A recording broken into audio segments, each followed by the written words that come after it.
So this open area was special to keep to those commodities. If I say commodities, it's like slave, I mean human being. In the past, slaves who were brought here were temporarily held in this building. Slaves were treated not as human beings but as commodities. Along with items like ivory and animals, slaves were also temporarily stored here.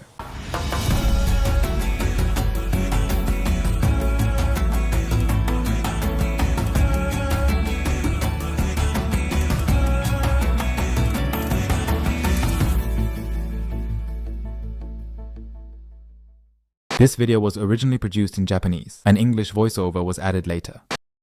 Hello everyone, my name is Kanta. I am currently in Bagamoyo, a place in the Republic of Tanzania, located in the eastern part of the African continent. On my YouTube channel, I have often covered the history of the slave trade that once took place in Africa. Bagamoyo, where I am now, was also one of the towns that thrived during the slave trade era. The name Bagamoyo means lay down your heart in the local language. It is said that the name was given by slaves who were sold, symbolizing the sentiment, I leave my heart here. This time, I would like to explore various places in Bagamoyo to look into the history of the slave trade and the current way of life. Williamson, thank you for attending us today. Can I ask you to do short self-introduction? Thank you very much. My name is William Gama. I'm a guide. So today we are at Bagamoyo. We just come to check only the slave history. Behind of me here is a Bagamoyo slave camp temporary. So once you get in, we can get more information about this. You are welcome. So this is the entrance. Yeah. This is the entrance. But entrance is also like very historical.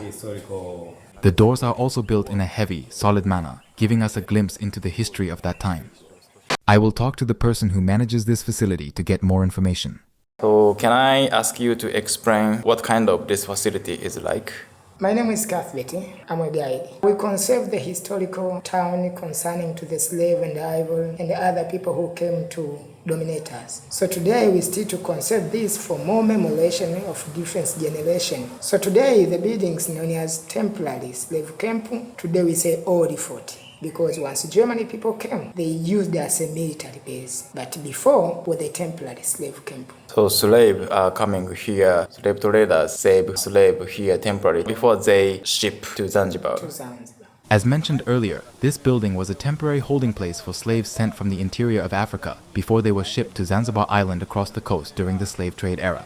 If you look closely at the door, you can see intricate carvings. Each of these carvings have a specific meaning. Here, you can see carvings of pineapples and coconuts. These signify that the former owner of this building was the first to plant pineapples and coconuts in this area. The slave trade here was conducted by Arab merchants, and it indicates that people from the Middle Eastern Arab regions planted pineapples and coconuts here.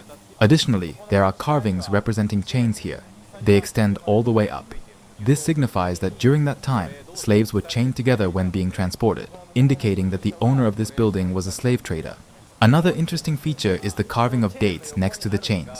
This reflects the food culture of the Arab merchants. During the Islamic fasting month of Ramadan, Muslims cannot eat during the day, but can eat after sunset. Dates are commonly eaten at that time. They can be grown in the desert and are very nutritious. So the carving of dates here symbolizes living strong and resilient like dates, or conducting business with strength and resilience.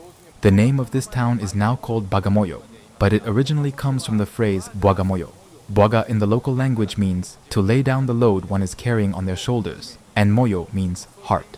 The phrase reflects the sentiment of slaves being sold far away, who would say, I leave my heart here.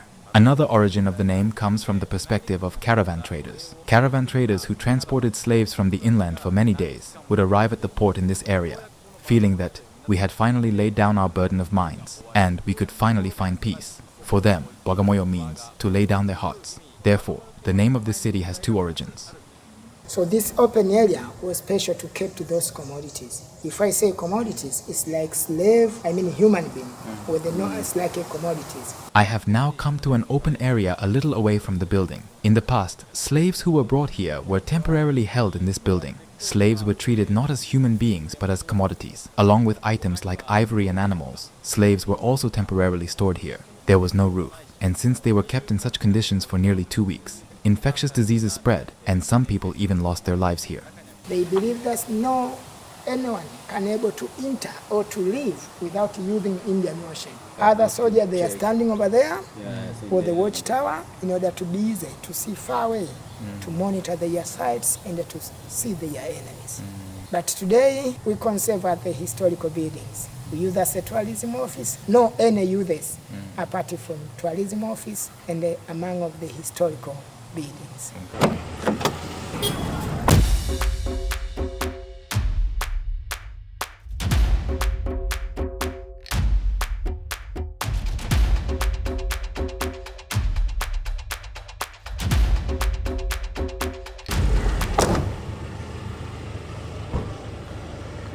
I have now arrived at the site of the former slave market, where slaves were once sold, just a few minutes' drive from the old fort.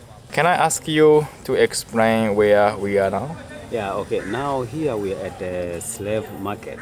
This was slave market that during slave trade. So now it's not a slave market again. They use as a normal slaves for making this kind of cave, which they made, the handmade here. There's some other things like a handbag and other things you can see on this market now. Today, this place has become an ordinary souvenir market, selling many handicrafts and artworks. However, just as I am now browsing through the items and thinking, what should I buy? People back then would come here and browse the slaves thinking, what kind of slaves are for sale? Or, which strong slaves are available? They checked the slaves as if they were merchandise and conducted transactions. At that time, the more valuable slaves were those with strong physiques. Slaves who could carry heavy loads, work hard, and not die quickly were sold at higher prices. So people who came to buy here at that time would check the slaves for their strength and physique. Just as we shop for good items today, people back then were shopping for slaves. But now, it's enjoyable to see the various handicrafts being sold here.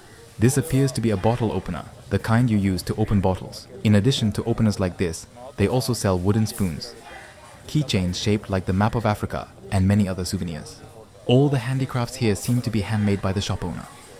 This figurine represents the African Big Five, the 5 most famous animals in Africa. This is an elephant, this is a rhinoceros, this is a buffalo, and this is a lion. Finally, this is a cheetah. When you go on safari in Africa, people often say, you're lucky if you see the Big Five. This figurine captures all of them together. It's interesting. Tinga Tinga is a form of painting that originated in Tanzania. When traveling around Africa, I see various paintings sold as souvenirs, but I don't often come across ones with colors as vibrant as these. Oh, that's Tinga Tinga. They are incredibly vibrant and beautiful. For Tinga Tinga. Oh, yeah. Very beautiful. For Tinga Tinga also. Yes. Can I ask you to explain what is Tinga Tinga? This is the style of drawing some pictures. Some picture you can see that it's got a different meaning. The way you see the picture, and there is the way you can get some meaning of it. So this is how Tinga Tinga is. You can keep it as a decoration in their houses. Tinga Tinga also they used to make like the pot from the wood. Yeah, you can say different pictures like what you see. Giraffe, elephant, and other like coastal pictures, just like this. This is a kind of Tinga Tinga pictures. And this is a giraffe, and this is an elephant. But it looks like they are dancing or something like that. The way you see this picture, you can get something which is, you can recognize something there that what are they doing. So this is the mind of someone who drawing this picture. When did you start your career as an artist of Tinga Tinga? Hii nilianza kwa muda wa picha kama hii nilianza kwa muda mwezi mmoja. He started almost like 3 years ago to get that career of become like an artist. And the picture like this, it takes almost like he get like almost 1 month. Oh, it takes 1 month to finish making this. Like this, yeah. How is your business as an artist in Tanzania? Kwa biashara ni nusu kwa nusu. Saa nyingine inakuwa mzuri, saa nyingine inakuwa. The business here, he said that it's not so good, just like a half-half. Sometimes good if you get more clients, sometimes less if there's, because the more customer who buy this is the foreigners. So if there is no foreigners, or if there's any obstacles about maybe disease or something happen, it's become difficult for them to make a good business. Okay, asante sana. Thank you very much. Thank you. Thank you. Thank you very much. How many pictures are there in your shop? It's almost 45 to 50. 45 to 50? Yeah. Oh, okay. It seems he created all of these by himself. That's amazing. There are paintings of people holding the earth, beautiful sunsets, and elephants. It might be hard to tell in the video, but each of these paintings is quite large. When you compare them to the nearby painter, you can really see how large they are. I imagine that such large paintings take over a month to complete. So each picture has each meaning. Each picture has each meaning. There's a picture, there are different pictures, but as you see that there's one picture there shows that two lions, the male lion and the female lion. And that picture shows that, those lions, they just spotting something. And like a gorilla there, listen to some music. And this picture is depend how the artist brings something there. Some other, they will bring some idea to the other people through the writing books. But other just bring some idea through the drawing some pictures. So we talk through pictures and other talk through the books. You are welcome. For example, this painting displayed here can be interpreted in various ways. From below, it looks like two people standing on the earth are trying to cut down a large tree with axes. Right next to them, a bird appears to be pleading with the humans. This seems to express the idea that if humans destroy nature, they will also harm other living creatures and ecosystems. When you look up like this, you can see a bird's nest. If humans cut down this tree, they will destroy the lives of other creatures as well. What I found amazing is that you can see the letters W on the top left, H in the middle, and Y on the right. The branches of the tree spell out why. This probably conveys a message from the tree to humans, asking, why are you destroying nature? Why are you cutting me down?